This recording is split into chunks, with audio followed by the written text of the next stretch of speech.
दोस्तों नमस्ते, मैं सुशील कुलकर्णी। आप देख रहे हैं एनालाइजर न्यूज हिंदी।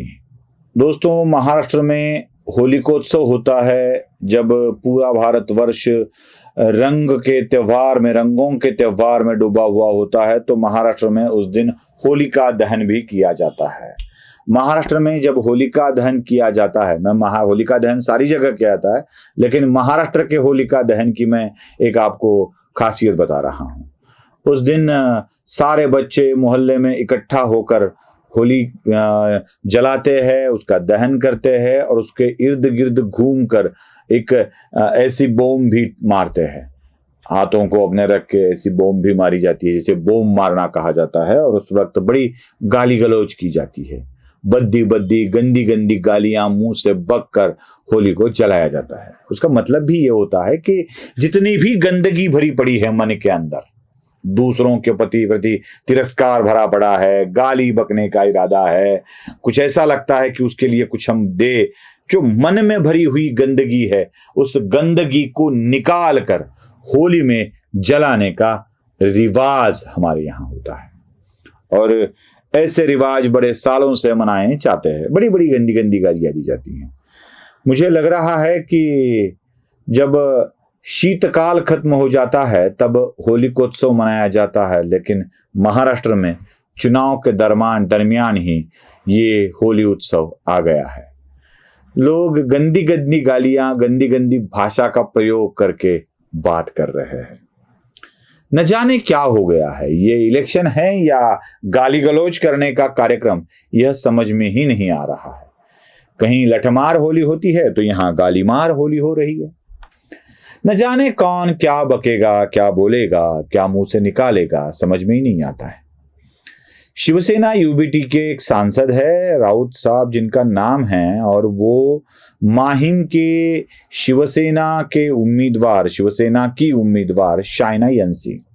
शाइना यंसी मुंबई की एक बड़ी नामी हस्ती है, जो भारतीय जनता पार्टी के प्रवक्ता के रूप में काम कर चुकी है। और शाइना यंसी एक ऐसी शख्सियत है जो अपने आप को अच्छा रखने में, दिखने में बड़ी इंटरेस्टेड होती है। शाइना यंसी की बात की जाए तो एक नेता के हिसाब से वो तो अच्छी है ही है, लेकिन एक मॉडल के अगर हिसाब से देखा जाए, अगर उनको एक किसी फिल्म की कहानी की हीरोइन भी बताया जाए तो कम होगा, ऐसी शाइना यंसी सबको पता है। लेकिन जब राजनीति में कोई महिला काम करती है तो उसके बारे में कुछ बातें होती रहती है। लेकिन शिवसेना यूबीटी के एक सांसद बड़ी ही अभद्र भाषा का प्रयोग करते हैं उनके लिए, अभद्र भाषा का।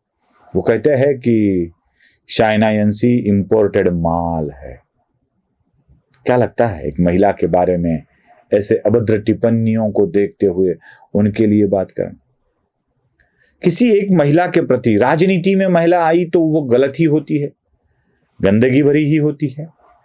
किस तरह की बातें की जाती है, किस तरह की बातें? एक महिला नेता के लिए, प्रत्याशी के लिए इस तरह के माल शब्द का प्रयोग करना, क्या शिवसेना यूबीटी की संस्कार एवं संस्कृति की यही परिभाषा है कि आपको एक महिला नेता माल लगने लगती है? न जाने कितने शब्द।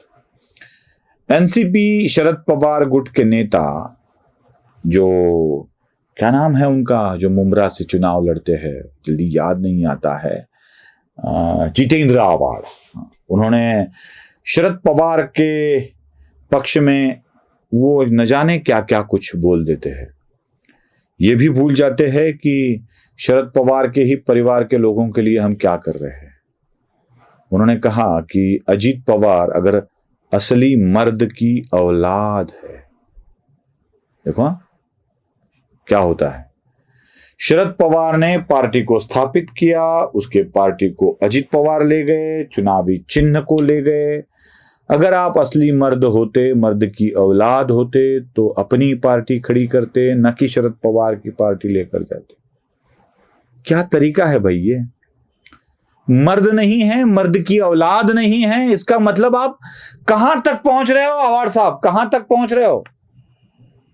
क्या अजीत पवार के परिवार में मर्द नहीं था, यह बोलकर आप कहीं उन्हीं के परिवार के शरद पवार की, छोड़ दीजिए, मुझे ऐसे शब्दों का या ऐसी भावनाओं का प्रकटीकरण करना भी अच्छा नहीं लगता। कोई माल कहता है, कोई मर्द कहता है, तो कोई किसी की जाति निकालकर मैंने जात ही नहीं निकाली कहता है। शरद पवार खुद कह देते हैं कि एक उदाहरण बता दीजिए मैंने कभी जातिगत उल्लेख अपने भाषणों में किया हो तो। पवार जी, धनंजय मुंडे आपके पार्टी के ही नेता है, उनकी जाति को अपनी छोटी जाति कहा था।